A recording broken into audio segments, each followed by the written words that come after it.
Hi, I'm Vivian. So I've been in the property industry for the past 15 years, and one of my pet peeve is when people ask me, is it better for me to rent or better for me to buy? So just as a context, I own my own home in Singapore and I bought two homes in London, and I am also a Stanford trained negotiator. I just want to show you in this case that to rent or to buy is a much more nuanced decision. I hate it when content creators out there are quite black and white about it. They say you should always buy or you should always rent. In this example that I'll run through with you, you will see that the reality is a lot more nuanced than that. This really is done so that you can make some assumptions for yourself and decide for yourself whether is it better for you to rent or to buy.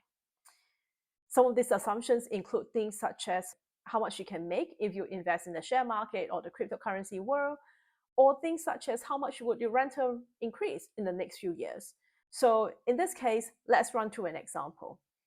In this particular example, I managed to find two properties, one for rent and one for sale. They're both in Stratford in London, and they're both in the same block of buildings. So I'm trying my best to do an apple to apple comparison so that you can then decide for yourself, is it better for you to rent or to buy? Your specific case might be a little bit different. And if you would like me to do an example for your specific case, leave a comment below or you can DM me on Instagram and I'll run through the example with you. Okay, without further ado, let's start. So I found two properties on Rightmove. Both are in Stratford. One is for sale and one is for rent. This one here. So they are both on the same block of apartment. And the one for rent is on the seventh floor, and I think the one for sale is on the fifth floor. When you look at the property detail, you can see that the floor plan here is quite similar to the one here. Let's just go here. So effectively, the floor plan is very similar. This is on the seventh floor, and the one for sale is on the fifth floor. So we're comparing apples to apples. So in this case, the one for sale is £630,000, and then the one for rent, £3,250. And the deposit requirement for the one for rent is £3,750. So I've done a summary up just so that we have all the information captured in one place. So the one to buy is £630,000. And we're going to make a lot of assumptions. This is where the question of whether is it to buy or to rent is so nuanced. And you can see in some of the assumptions that I'll be making. So in this case, we're going to assume that the deposit requirement is 10% and the mortgage rate is 4.5%.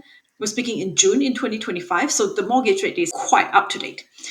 We're going to assume your mortgage term is 25 years and there's a £5,000 service charge, which you have to pay if you are the landlord or the buyer, but you don't really have to pay that as a renter because the landlord will take care of that. I'm also assuming a £2,000 maintenance fees. This is for things such as the bathroom, the kitchen. You might not need to upgrade them now, but you might need to do a refresh 10 years down the track. So the £2,000 may not be out of your own pocket for the first 3 years, but maybe from the fourth year onward, you have to start coming up with the money. I'm also going to assume a 1% property appreciation. Some of you may say this is a little bit harsh, but honestly, for a new build in London, you'll be lucky to see price appreciation in the last 8 years. So I would say 1% appreciation is actually quite optimistic. But that dynamic will change. If let's say the property appreciation go from 1% to 3%, it definitely swings the decision of whether is it better to buy or to rent. I'm also going to assume that if you invest a deposit in an S&P 500 ETF, you generate, let's say, 7%. This is a money that will be lost if you use the money for deposit, which is why, again, this question is very individual because if you're very good at investing in the S&P 500 or even in a cryptocurrency, and maybe it's better for you to use a deposit to invest instead of using it as a deposit. And this is really the reason why a lot of content creators there, in my opinion, got it wrong or being a little bit too black and white about it. We're going to assume that you're going to stay in the flat for 5 years, and then maybe you upgrade it to something else, like a house in a commuter town. And then we're going to assume that you have no lodger, and you're buying this place for your own use or for you and your partner to live in. The example to rent is £3,250 of rental per month, deposit of £3,750. Let's just assume the annual rent increase is going to be 8% per year. This may or may not be true. It really depends on what sort of properties you're living in and which part of the UK you are. This is like a UK-wide statistics for the past 5 years, so I'm going to stick to that for now. we're going to assume 7% return if you invest in the S&P 500 ETF and you would like to stay in the flat for 5 years. So I'm a little bit old school. So when I think about rent versus buy calculator, I just Google instead of ChatGPT. And Google gave me a few examples. Some of them are UK based, some of them are American. I would really steer away from the American ones, which is also why I think some of the content creators in America telling you whether is it better to rent or to buy is not exactly applicable in the UK. The reason why I say that is because in America, when you buy a property, you lock in the mortgage interest rate for 30 years. Whereas here in the UK, the maximum you can lock in the interest rate is about 10 years. And generally, people lock it in for about between 2 to 5 years. So it changes the dynamic and a lot of the assumptions you can make about renting versus buying. So I've actually compared a few of the different websites. I might make a separate video about the pros and cons of each, but my personal favorite is the Smart Money Tools Rent versus Buy Calculator.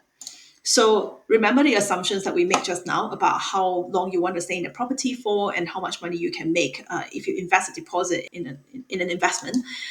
So basically, it asks you all this question in the Smart Money Tool calculator. So let's key in the numbers. So the rent, if you were to rent, is £3,250. We're assuming the rent increase of 8% per year. Property price, £630,000. You're planning to stay there for 5 years. Mortgage rate is 4.5%. That's the assumption we make. Deposit 10%. Mortgage length 25 years. And then this is what I like about the Smart Money Tools that a lot of other websites don't have. So it asks you the property price growth rate per year. So in this case, we're assuming 1% per year. And assuming if you invest in the S&P 500, you can generate 5% return every year. So in this case, the monthly investment what you're buying. Okay, this is another one that I like, but I don't think is perfect. So the mortgage is £3,152, and your rent is £3,200, so the difference is £98. So the assumption is that if your mortgage is lower, you have £100 left over every month that you can invest in either the share market or any sort of investment that you're good at doing. I personally think this assumption is flawed in this website because then you have the service charge and maintenance, which you have to pay the freeholder.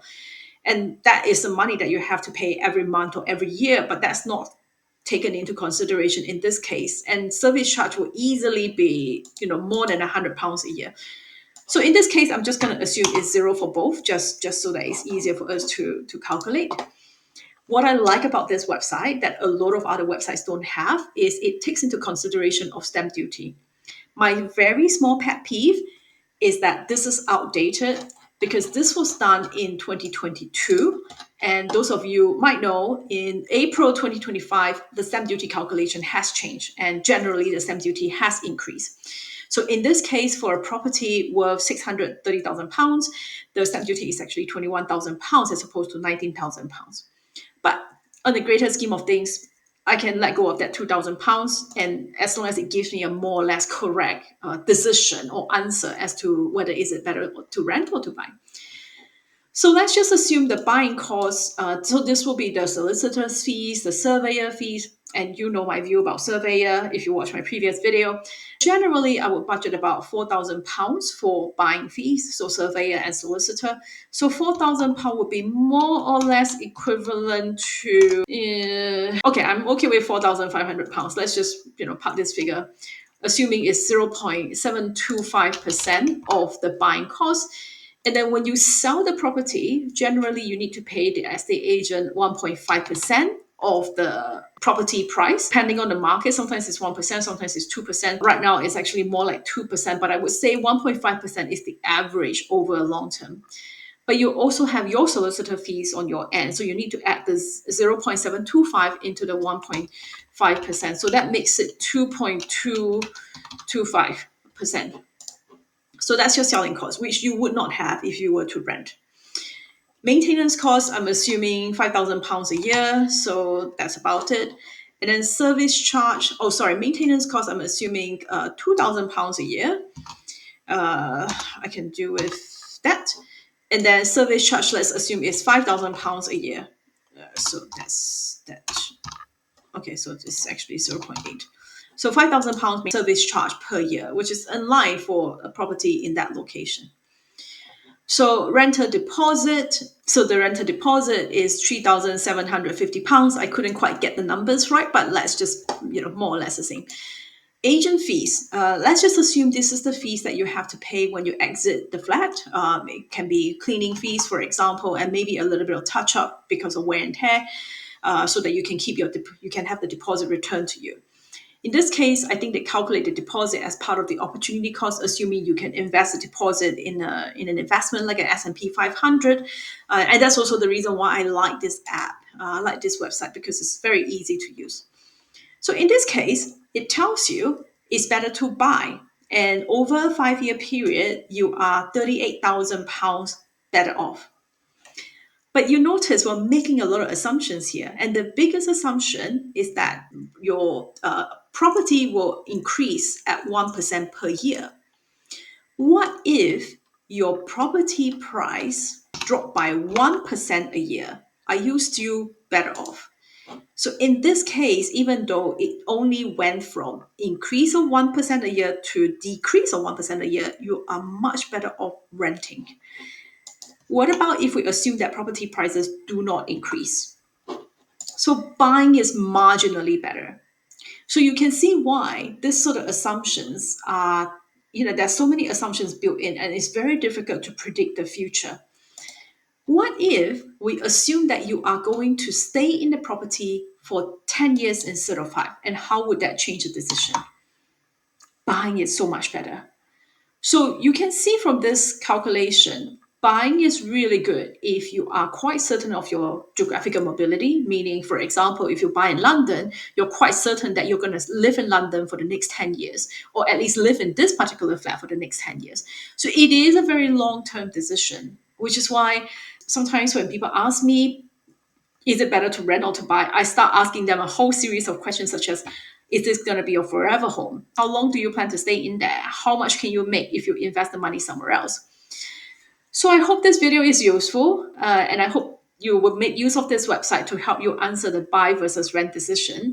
And if your circumstances is a little bit different and you would like me to answer the question for you and do a video using your example, please leave a comment below. I would love to help you in making this decision.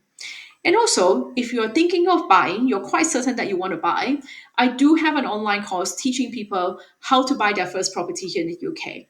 It will talk about some of the saving schemes that you can use and also how to hunt for the best bargain for yourself, including how do you negotiate with the seller, how do you negotiate with the estate agent, and also how do you prevent the seller from gazumping you. The link to the online course is below. I would love to hear your comments, what you think about the tools that I use, and also some of the assumptions I make. Till next time, bye.